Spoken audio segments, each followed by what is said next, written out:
Hello, welcome back to my channel. Today we're going to be doing something a little bit different. We are going to be reading spooky stories. Now, I've always been a fan of anything haunted, the paranormal. This is just kind of an interesting outlet to see if anyone, my cat just jumped on the bed, if anyone feels the same kind of attraction to this stuff. I just love a spooky story. I love a good time. So without further ado, I will be reading random spooky stories from Reddit. All right, without further ado, let's get started. Okay, this story was posted very recently. I'm gonna leave all these stories anonymous, but I'm reading off Reddit, so you can go find them yourself. So this is my Tinder date used me for something and now I'm afraid to sleep. Which doesn't sound that scary to begin with, but Tinder can be pretty scary. I matched with Lexi on Tinder 2 weeks before Valentine's Day. She wasn't my usual type, which is probably why I kept talking to her. She was too still, too composed. Most people on those apps feel like they're selling you a version of themselves. Lexi didn't. She spoke like someone who already knew how things were going to end. She never flirted much. She didn't need to. She had this way of asking questions that made you feel like answering was your idea. Not normal first date questions either. She wanted to know what kind of fear stays with a person. Whether I thought some people were born marked. Whether I believed evil could pass from one life into another just by being let in. I should have matched her right then. Now, side note, this sounds like something that I could do. Definitely. Like scaring somebody by talking about ghosts, especially a man. Instead, I kept replying. That's the part that keeps bothering me now. It wasn't just that I liked her. It was that she made me feel chosen. Like out of everyone she could have spoken to, she had settled on me for a reason. At the time that felt intimate. Now I think that was the first lie. By Valentine's Day, she said she didn't want dinner or drinks. She wanted something meaningful. That was the word she used, meaningful. She sent me an address outside the city and said if I trusted her, I'd come. It was an abandoned hotel. Even in the parking lot, it felt wrong. The building looked hollowed out, like something had eaten the life out of it years ago and left the shell standing. The sign had collapsed. Half the windows were black or broken. There was no sound anywhere. No traffic. No wind. Just this dead building waiting in the dark. Lexi was already there. She was standing under the awning without a coat on, like the cold didn't touch her. She smiled when she saw me, but it wasn't relief. It looked more like recognition, like I had already arrived exactly the way I was supposed to. I asked if she'd been there before. She said a few times. Nothing about her voice changed when she said it, but something in me did. I remember wanting to leave then. Not dramatically, just a quiet, immediate instinct telling me to get back in my car and never speak to her again. I went inside anyway. That's what I can't forgive in myself. Every bad thing that happened that night announced itself early, and I still walked toward it because she made danger sound intimate. Inside the hotel was freezing in a way I've never felt before or since. Not winter cold, not broken building cold, it felt inhabited, like the dark itself had a temperature. Our footsteps echoed down a long hallway lined with torn wallpaper and doors hanging half open. The whole place smelled damp and rotten, like wet wood and something older underneath it. She led me into a large room at the end of the corridor that might have once held weddings or parties. Candles were arranged in a circle on the floor, already lit. That was the moment everything shifted for me. Not because I suddenly believed in any ritual she was talking about, but because I understand she had prepared this. That wasn't some eccentric idea she'd come up with on the drive over. She had brought me there to do exactly this. She handed me a piece of paper and a pen. "Write your biggest fear," she said. I laughed, mostly because I was uncomfortable. Seriously? She didn't smile. She just watched me. There was something in her expression I didn't recognize until much later. It wasn't excitement. It wasn't nerves. It was concentration. The look of someone waiting for a lock to turn. I should have left the paper on the floor and walked out. Instead, I wrote, I'm not going to say what I wrote. It was real. More real than I wanted to be with someone I barely knew. Maybe that mattered. Maybe that was a part of it, and maybe whatever happened needed something honest to take hold. When I finished, she held out a lighter. "Burn it," she said. The second the flame touched the paper, the room changed. Not in some vague dramatic way, I mean something physically happened. Every candle around us bent at once. Their flames dragged sideways as if something had just moved through the circle with us. The temperature dropped so fast my eyes watered. And Lexi stopped pretending. Her face went empty. Not emotionless. Relieved. She looked past me towards the hallway and whispered, "He's here." I turned around. At first I saw nothing. Just the dark doorway and the corridor behind it. And then I felt it. That's the closest I can get to explaining it. Before I saw anything, I felt that someone had entered the room and was standing just outside the reach of the candlelight. The kind of certainty that bypasses logic completely. The body knows before the mind does. I asked her who she meant. She kept staring into the hallway. Then she said very softly, "He's been following me since I was 15. I remember saying, "What the fuck are you talking about?" She looked at me then, and I understood something that still makes me sick to think about. She wasn't frightened. She was sorry. Not sorry enough to stop, just sorry enough to look human while she did it. "He only leaves," she said, "when he's given someone new." Then every candle went out, all of them at once. The room went black so suddenly it felt like being buried, and from the hallway I heard movement. Not fast, not frantic, something slower than footsteps, a dragging, patient sound, like whatever was out there had all the time in the world because it already knew where I was going. I ran. I don't remember deciding to, my body just did it. I bolted through the dark, hit the doorway with my shoulder, stumbled into the hall, nearly fell on the broken tile, and kept going.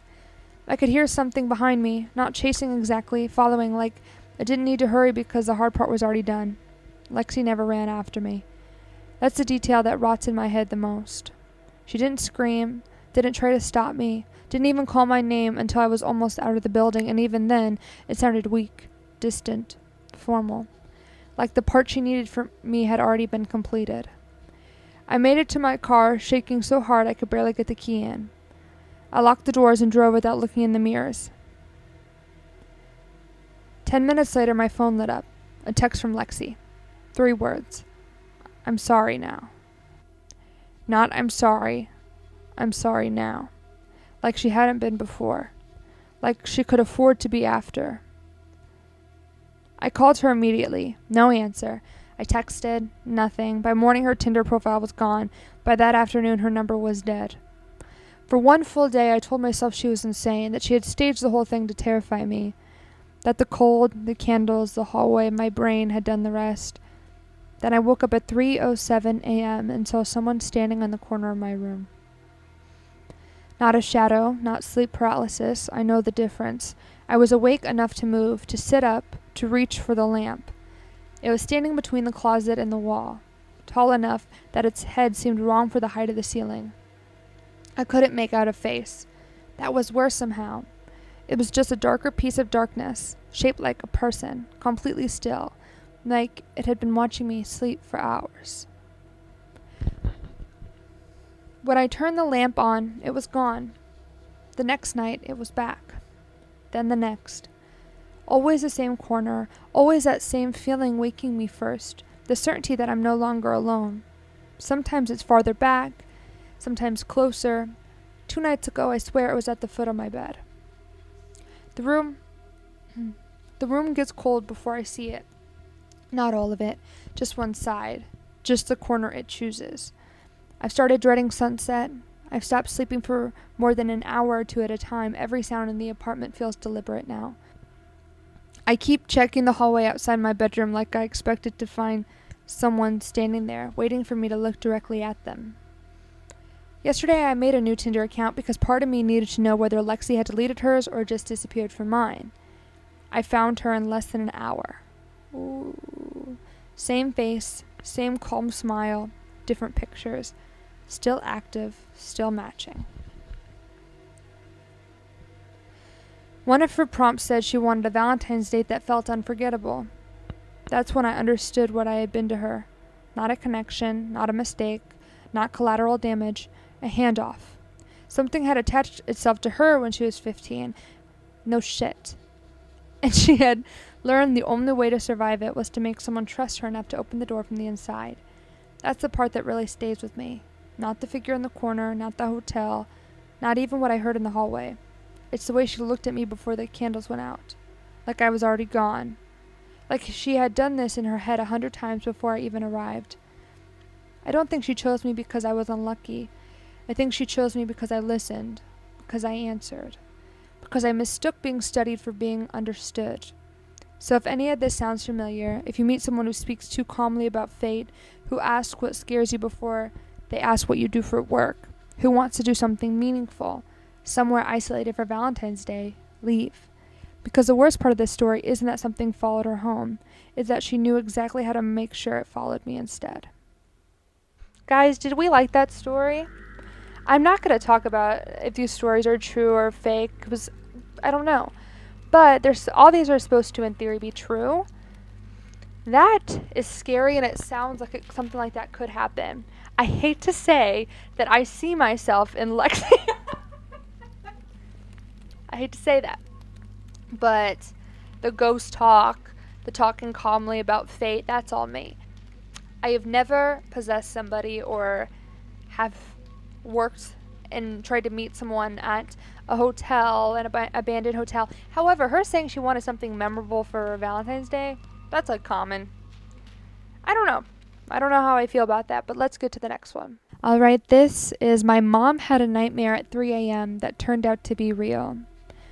I had a conversation with my mom last night, and she randomly told me about something that happened when we lived in this old house years ago. I thought I'd share it here. This was back when I was in elementary school.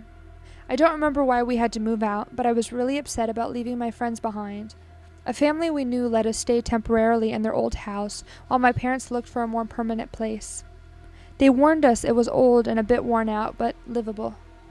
The moment we got there, something felt off. I got goosebumps immediately, and my youngest sibling refused to even step inside. She just stood there, crying. The atmosphere felt heavy. The house had 2 rooms and an attic.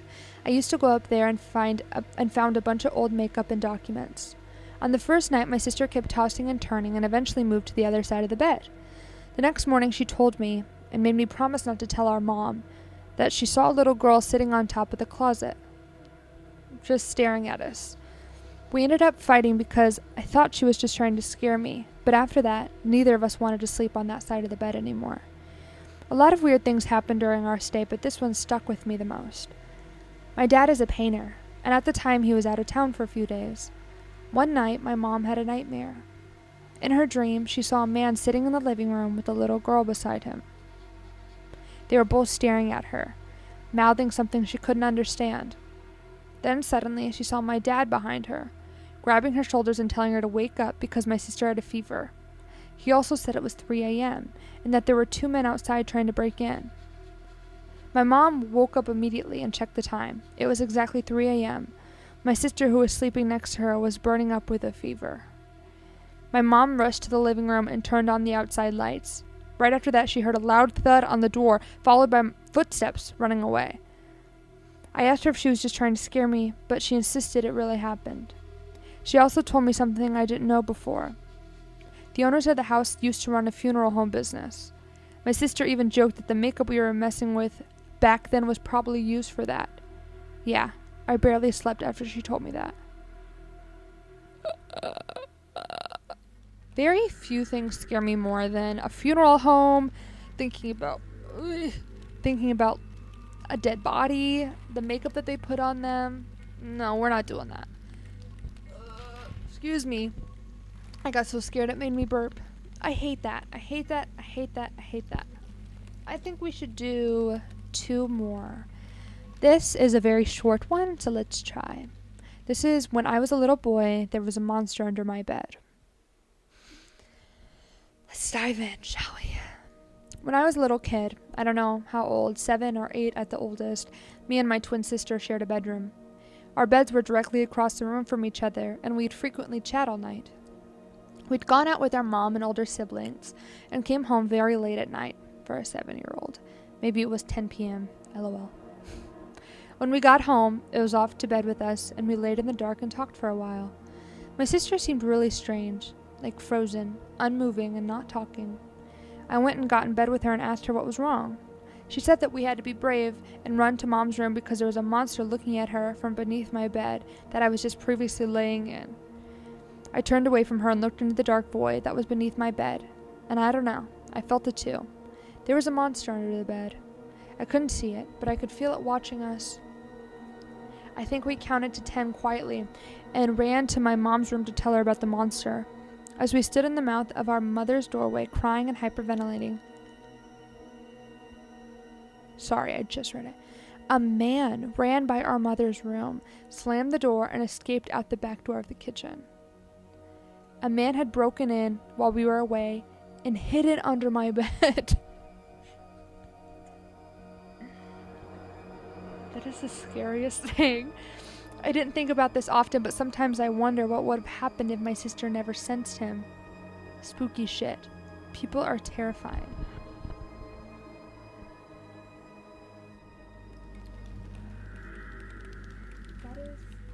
That is honestly possibly, I don't know. That's almost scarier than a ghost, right? Right? Almost. That, like, my heart dropped reading that. Ooh, I have chills. Goosebumps. Okay.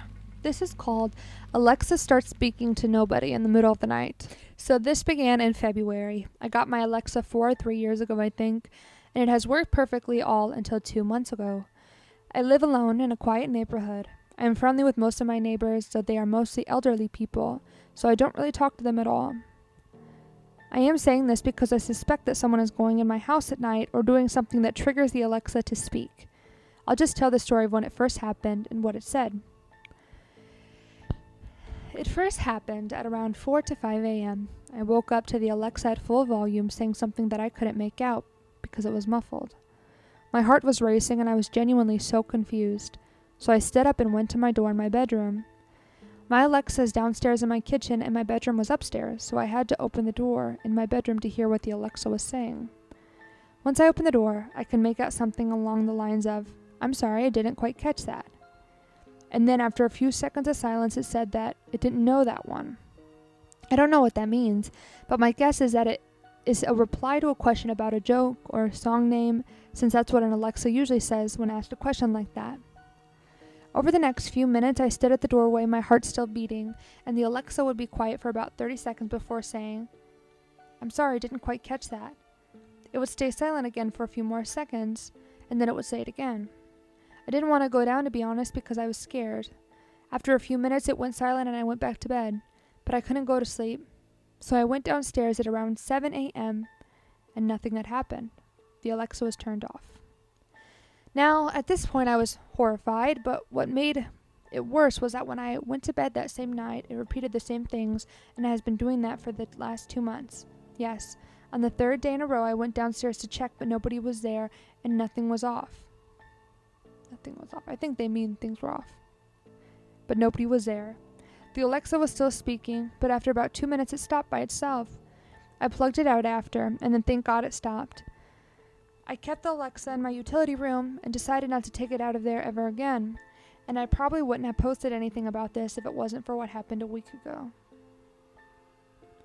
I'd forgotten about my Alexa by this point, and had just gone on with my life. But one night, as I went to sleep, I heard it again. Now, I want to clarify that I'm not trying to make a creepy story here at all. I'm genuinely scared and confused on what is happening here. I went down after hearing it, saying the same phrase on a loop like I'd had before, and it was plugged in again in the kitchen, playing the phrases like somebody was talking to it. I thought it had maybe just malfunctioned up until this point, but then I knew something was obviously wrong. I took out the Alexa and drove up to my parents' house. I gave it to them. Setting your parents up for failure. We love to see it. I gave it to them and told them they could do whatever they wanted to with it, but it was glitched. Nothing has happened since then, but I am seriously scared and worried for what is happening. I have so many questions. I will update if anything else happens. There is an update. I called a friend over to check the attic with me, thanks to someone's suggestion. And we found nothing in there, thankfully. Nothing much has happened since I made this post. My house has been relatively quiet. I keep telling myself that the Alexa was glitched, but it doesn't explain how it moved by itself back to my kitchen. That's what I'm saying. There is still the horrifying possibility that there's someone living in my house or that I'm hallucinating and moved the Alexa by myself. But I'm not sure. You're not sure? You better not be hallucinating. I will be putting up cameras in my house to see what happens at night in case I catch anything odd. Thanks to everyone trying to help, and I will update you tomorrow on what I see on them. So, if you guys liked this little series and you want me to do more stories, please let me know. I think this stuff is so fun, and I would love to do more of this. I would love to do stories that I get from people specifically, so if you have any or you would be interested, again, comment. All right, thank you so much for coming to my channel. I will see you later.